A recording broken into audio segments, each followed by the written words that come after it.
Good morning, YouTube. So it is, I think it's about 11:30. My clock the light doesn't automatically come on until 12 p.m. and it stays on from 12 p.m. to 8 p.m. I may adjust that actually so I can see the time a bit earlier. It's because I was waking up so late. I didn't want the light annoying me, disturbing me before I woke up. Anyway, another pointless side note. But yeah, it's about 11:30. I'm feeling like my voice is really nasal at the moment. I don't like the sound of that, but it's probably partly a bit of a summer cold.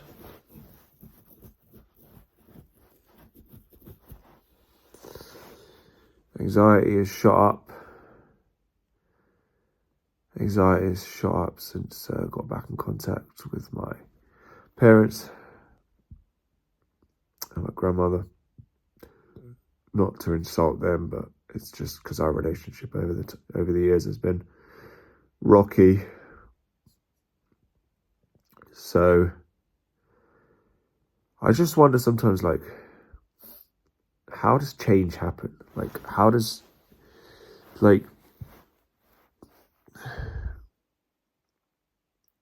change really happen and stick? You know? Look, I know the things I need to do. Like, I know what I need to do to improve my health. I know what I need to do to improve my lifestyle. But I don't do them. And part of it is no matter how much I try and kind of say money doesn't matter, like financial difficulties do get in the way because I just want to create a space where in my house where it's like really meditative and like I want to get like a meditation mat and I want to like make the place really clean. I don't have a proper vacuum cleaner and I want to like make the garden into a bit of like what they call like a Shangri-La. Like I want to make, not necessarily like that. I don't even know what that means, but I think it means like kind of like a garden paradise or something. I did look up, but it's like I want to create the garden so it's like I can't use my garden at the moment because it's like it's on a really steep hill and it's overgrown.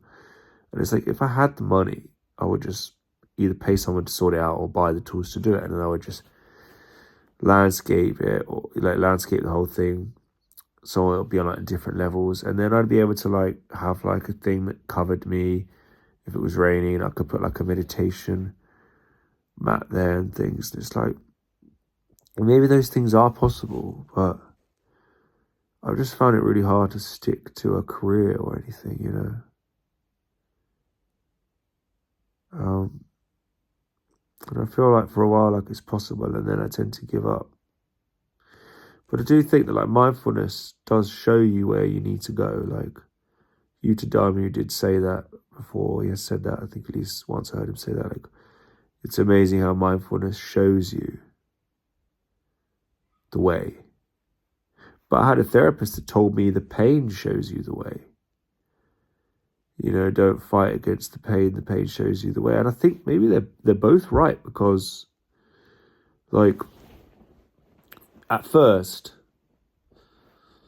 when you're in immense suffering, when you're experiencing intense levels of suffering, intense levels of anxiety, rage, self-hatred, all kinds of things like that. Even though I know they say that you know, there's not self, but for lack of a better way of putting it, like self-hatred or feeling bad about how you are, how I am, you know. At first there's pain, and it's normally only through the pain that you go to a spiritual path, that you sort of say, okay, let's try something new. If everything was like hunky-dory, if everything was like, this is great, every day is amazing, everything is amazing, and you wouldn't, if you weren't living a spiritual life already, like would be unlikely, very unlikely, I think, that you would just go and be like, oh, my life is amazing how it is. I love every minute. Every day is great. I can keep it like this forever. I've got enough money and my health is good and everything is great. And I know I can just keep it like this forever. And even if it's not going to last forever, I'll just die a peaceful 95-year-old in my mansion with my millions of pounds. Let's say you had that life. It'd be so unlikely that it'd be like, oh, it's amazing, but I'm going to go the spiritual route. It's like, no, the pain takes you there, because the pain is what makes you see, oh, okay, something is up with reality that I didn't realize. Like, something is not how I thought it would be. You know, the things that I thought would bring me happiness, whether it be money, health improving, all these things, they're not enough. Like, they don't bring happiness on their own. They can support happiness, yeah, of course. Like, good health can definitely support happiness. Financial stability, security, that can definitely support happiness. But on their own, if there's like this void there, if you don't have a spiritual practice, eventually, it's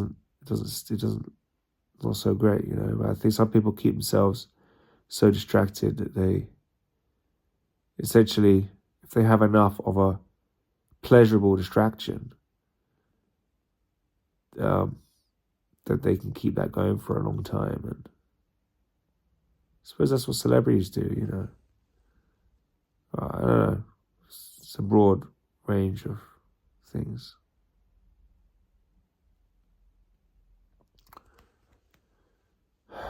So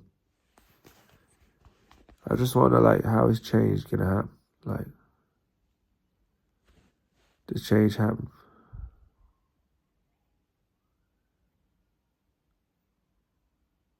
Change is possible. I actually think change can happen really quickly if you know what you're doing.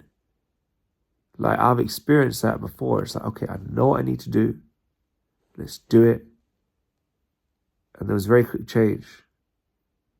But many times it did not last.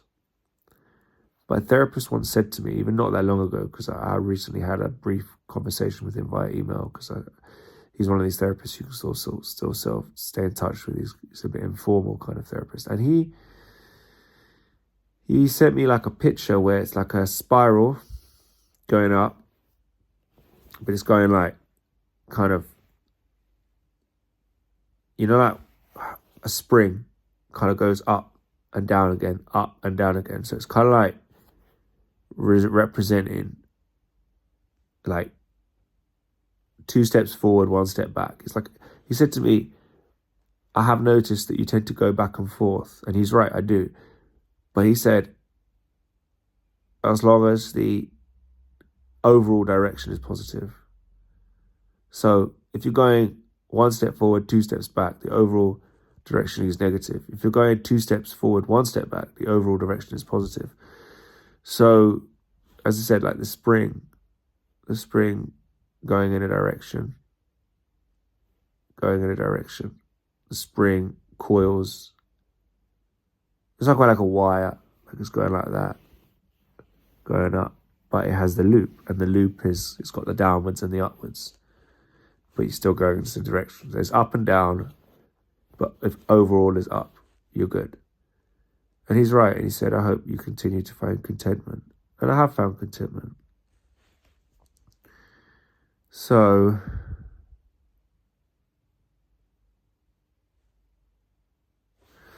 I struggle with food at the moment because money has been so difficult that I haven't been able to buy enough food. So that has sort of like been an impact on me.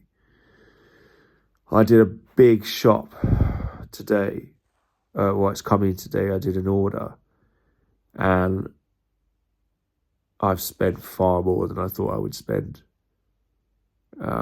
So that has shot my anxiety off. But I actually thought, I'm feeling kind of like, I'm feeling thin at the moment. I'm feeling weak. And I just thought, right, even if I can't sustain this, let me just sort of inject my body over the period of a few weeks or whatever with, well, I don't even think it will last a few weeks. I don't know, a couple of weeks maybe. maybe 2 weeks if I'm lucky. Maybe it depends on how, some of it's fresh, a lot of it's like frozen. So inject my body with like healthy stuff to try and fuel me to do the things I need to do, to sort my house out, to turn this room into like more of a meditative room, put a meditation mat in there, maybe tidy my garden a bit, clean my house. Like, I'm feeling like, I don't know, I just felt like I'm feeling like so anxious at the moment. Like, let me just try it, even if like I can't sustain that quality of food. I just thought, well, I have to just do something, because at the moment it's sort of going beyond what I can manage with. There's a supermarket near me, like Tesco, 20 minutes away, which is a lot cheaper than where I've ordered from, because I've ordered from Ocado, which is quite expensive. So the Tesco is cheaper, but I actually find like I'm getting sick of going there. Every time I'm going there, I'm buying like less and less, because the quality, I said this in another video, like, the quality is going downhill. Like, it actually made me feel sick and gave me a bit of a stomach ache, like the cucumber I had yesterday from there. Like, the taste was terrible. Like, everything's going downhill. Like, as I said, like, they're not selling organic cucumbers anymore, no organic tomatoes. They said they may get them back when they get no organic peppers. Maybe this is papunka, maybe this is greed, but like, I think a healthy diet is partly a foundation. Like, I think everyone ideally should have access to healthy food, organic food, natural food. Like, it just fuck you up. It can fuck your brain up. Like, not straight away, but if you continually eat bad food, it does fuck your brain up. And a brain that functions well does support a meditation practice. You know, if the brain is all over the place and it's just like, it's gone so downhill, and it's not even cheap. Like, and also I can't, I swear, just maybe it's my anxiety, but like, the music in there just seems to be getting louder every time I go. Maybe the only way is to go early, but then I don't want to shop at 9 to 10 in the morning. I don't want to be like, I just want to be free and go whenever I feel like going. I don't want to have to go at a set time. I would love to get to a point where it's like, okay, the music doesn't bother me. It's just hearing. But it's that, and then it's like, it's sort of like just everything, really. It's the visuals as well. It's all the visuals, the distractions, so many things in even supermarkets are there to kind of seduce you, you know, they use sort of sexual imagery to market, and then, you know, sort of women dress in a very provocative way, even often in a supermarket, even.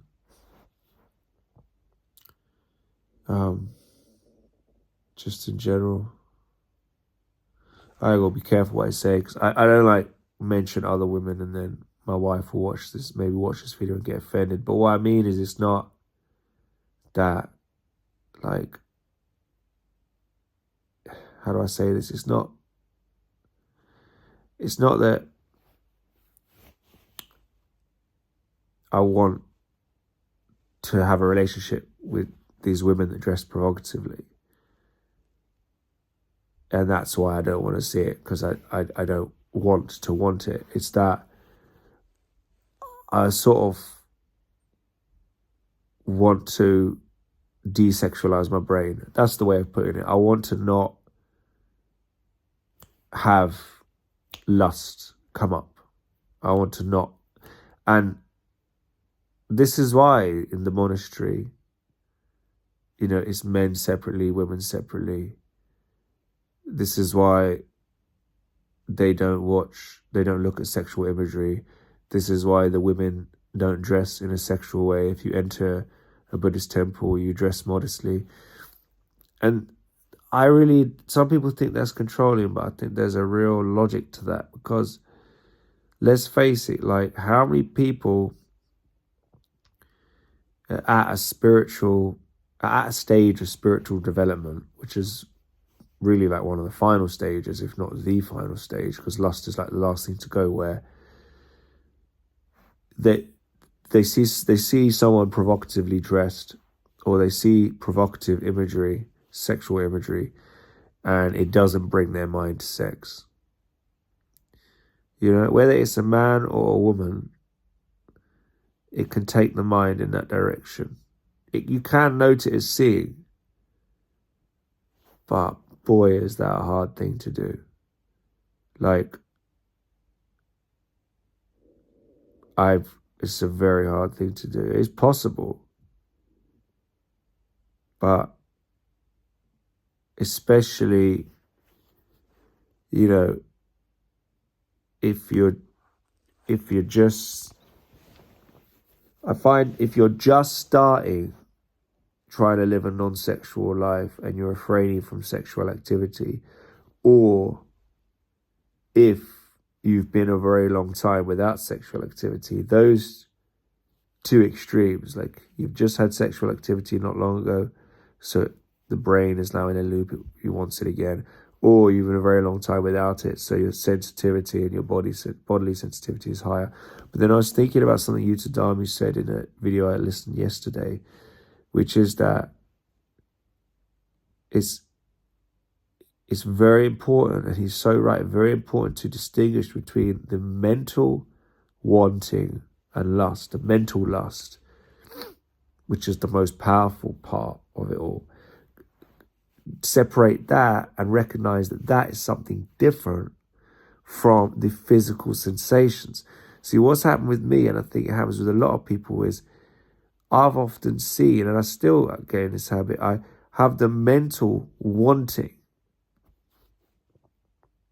or the mental aversion to something, which then leads me to have wanting, because it's like an escape. It's like if you were sitting, like you may not have wanted the super comfortable chair, but you're sitting in an uncomfortable chair, in a really hard chair, and suddenly you want the comfortable chair. It's like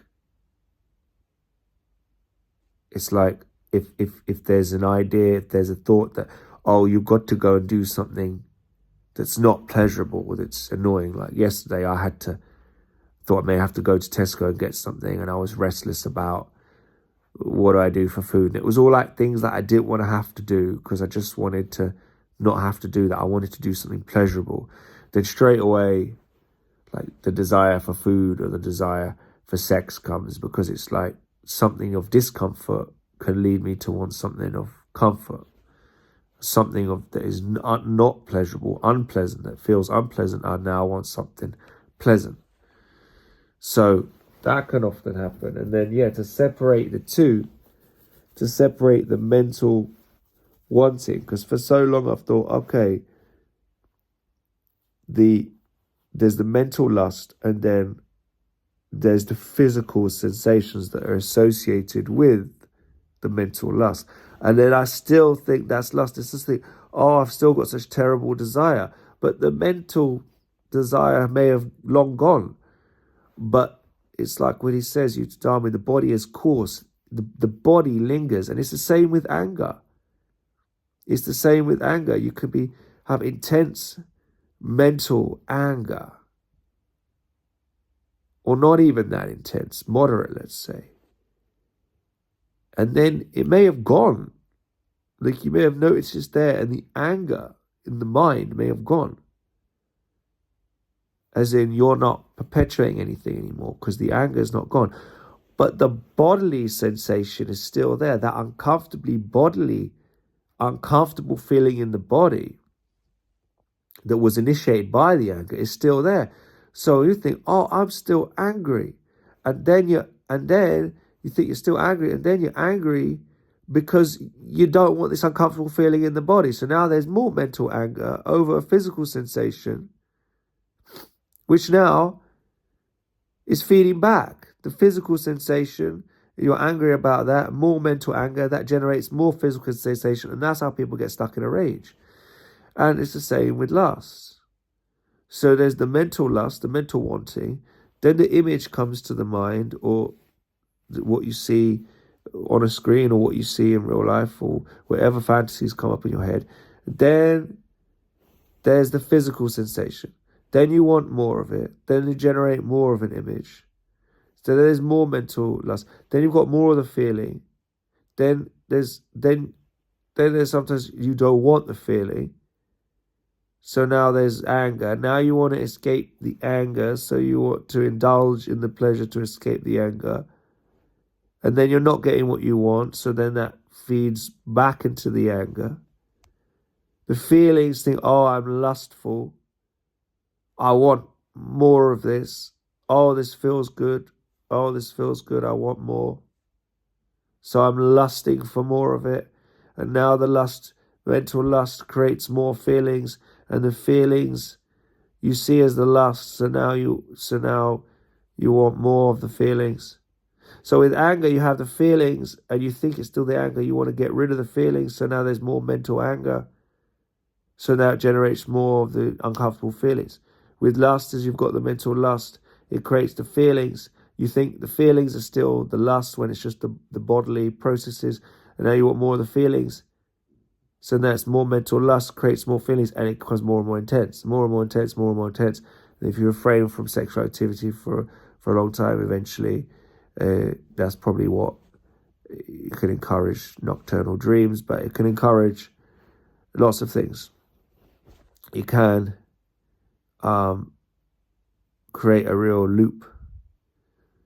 But what I'm realizing is the physical sensations in the body are not the problem. They're